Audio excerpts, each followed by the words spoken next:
Hello everybody, welcome to class number 4 in this series of Skillshare classes on Photoshop.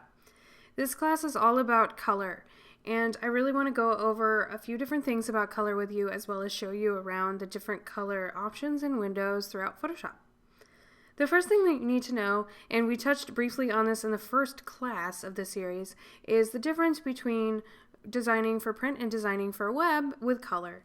So there are two different color modes, and whenever you create your new file in Photoshop, you can see that there are two different options that you need to know about for color, which is RGB and CMYK.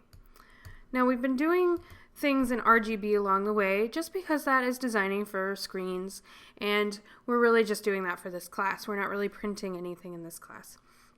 In my day-to-day job, I don't ever really print anything. I mostly design for the web, so I'm mostly designing in RGB. And again, RGB stands for red, green, and blue, and that is designing for screens or for the web for devices like iPhones, websites, iPad apps, Android apps, all kinds of things. All use RGB because it's not being printed, it's just being looked at on screens and devices. Quite nice. CMYK stands for cyan, magenta, yellow, and key. And key, just so you know, is the printing term for black. CMYK is the color mode you need to be in if you're printing. And printers all work in CMYK format. If you've ever had a printer where you have to buy separate ink cartridges, you might know a little bit about those CMYK colors because you need to have a separate cartridge for each of those.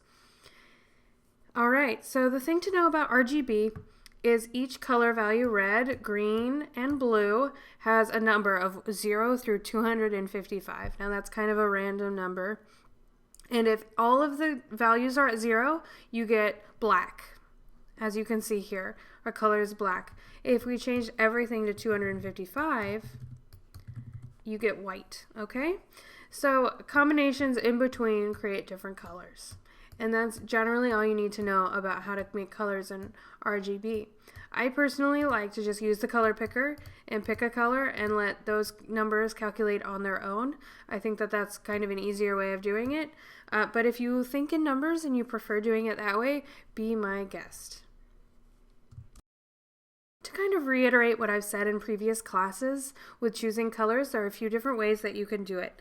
Again, I like to click on the color itself, which brings up this color picker, and pick my colors this way. I just like it because this view is a little larger and friendlier and easier to find what color I'm looking for. However, you can use this little gradient slider, rainbow dealy bob, to choose your color as well by grabbing that eyedropper and moving it around and picking your color that way. I just think this is too small and it's a little bit challenging for me to find the exact color that I'm looking for this way.